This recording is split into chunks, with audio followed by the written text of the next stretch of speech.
Assalamualaikum warahmatullahi wabarakatuh. Halo anak-anak semua. Hari ini kita akan belajar tema 8, subtema 2, pembelajaran kedua dengan muatan SBDP dan IPA. Sebelum mulai belajar, kita berdoa terlebih dahulu ya. Berdoa dimulai.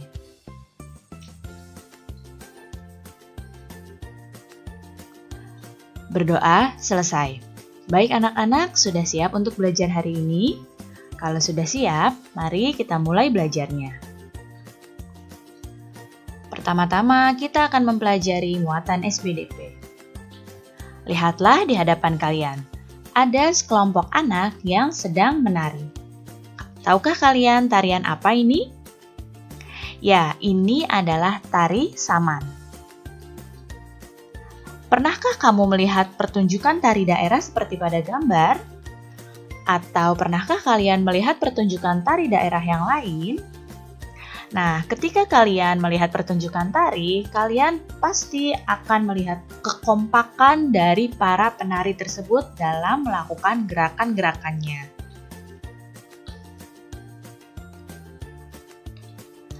Pada saat menari, penari kadang bergerak ke kiri, ke kanan, maju, mundur, atau bergerak membentuk lingkaran.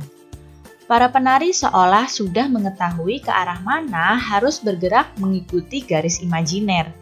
Garis imajiner yang dilalui oleh penari saat melakukan gerak tari disebut dengan pola lantai.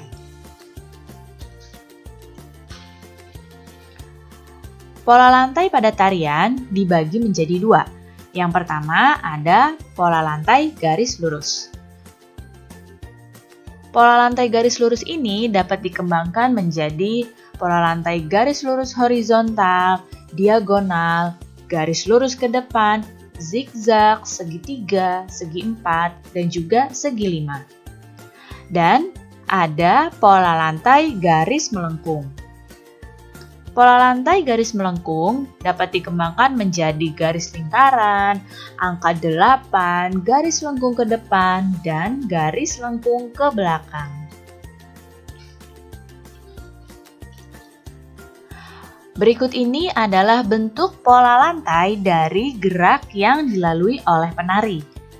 Nah, bisa kalian lihat di sini pada gambar yang pertama. Yang A, di sini penari bergerak melalui garis lurus ke depan. Lihat ya, panahnya ke arah lurus ke depan. Kemudian gambar yang B, penari bergerak melalui garis diagonal. Nah, yang C, di sini penari bergerak melalui garis horizontal. Kemudian yang D, di sini penari bergerak melalui garis diagonal. Hanya saja di sini berbeda arah dengan yang B. Kemudian yang E, penari bergerak melalui garis lurus ke depan, dan yang F, penari bergerak melalui garis lingkaran. Kemudian ada juga bentuk pola lantai yang dibuat oleh formasi penari. Nah, perhatikan di sini. Untuk yang A, di sini adalah formasi penari membentuk pola lantai diagonal. Ya, bisa kalian lihat di sini posisinya miring. Nah, ini berarti formasinya pola lantai diagonal. Kalau yang B, ini formasi penari membentuk pola lantai segi 5. Kemudian yang C, di sini adalah formasi penari membentuk pola lantai garis lurus ke depan. Lihat ya, di sini lurus ke depan yang C. Yang D, di sini formasi penari membentuk pola lantai zigzag. Nah, ini pola lantainya zigzag kalau seperti yang D. Yang E, formasi penari membentuk pola lantai lingkaran. Dan yang F, formasi penari membentuk pola lantai diagonal yang berkebalikan arahnya dengan yang A.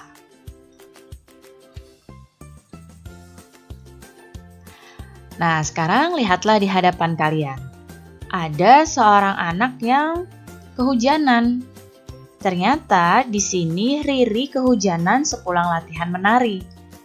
Nah, tahukah kamu nama peristiwa jatuhnya air hujan ke bumi dalam siklus air?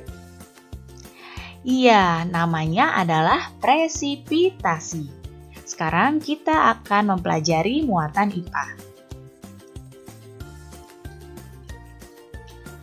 Proses siklus air Yang pertama adalah air di bumi terkena panas matahari, kemudian terjadilah evaporasi atau penguapan. Uap air ini kemudian mendingin dan mengembun dan terjadilah kondensasi. Kemudian setelah kondensasi terjadi presipitasi dan di sini air hujan yang turun menyerap masuk ke bumi atau masuk kembali ke perairan.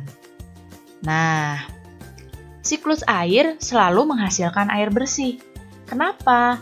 Hal ini dikarenakan air sudah tersaring oleh lapisan tanah dan juga akar tumbuhan.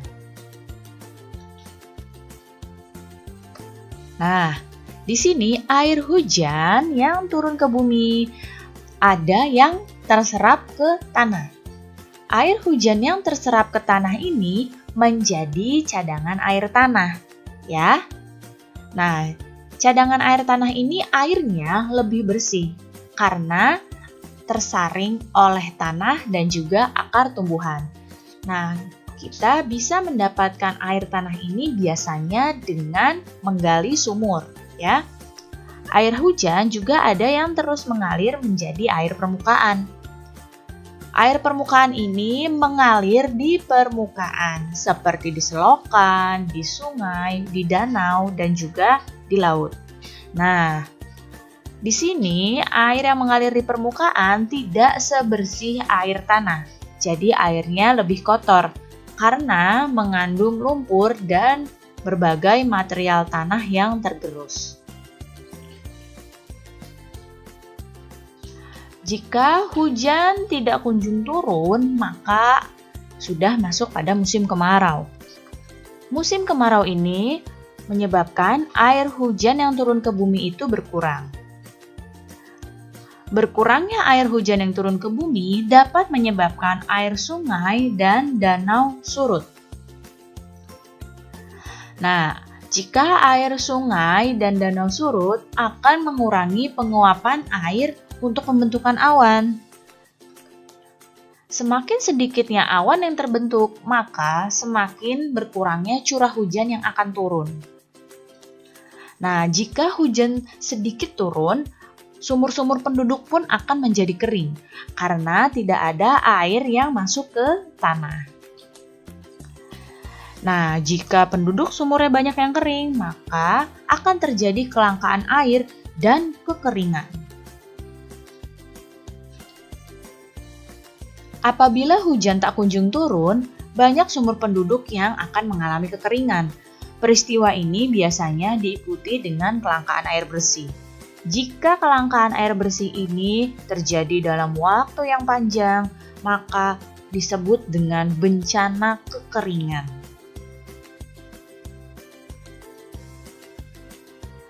Lalu bagaimana ya cara menghadapi bencana kekeringan? Yang pertama di sini kita harus menghemat penggunaan air. Menghemat penggunaan air bersih ini di sini bukan hanya ketika sudah terjadi musim kekeringan, namun juga sebelum kekeringan itu terjadi. Jadi ketika sedang hujan dan masih banyak air, kita juga harus menghemat penggunaan air. Kemudian menggunakan teknologi yang menghemat air.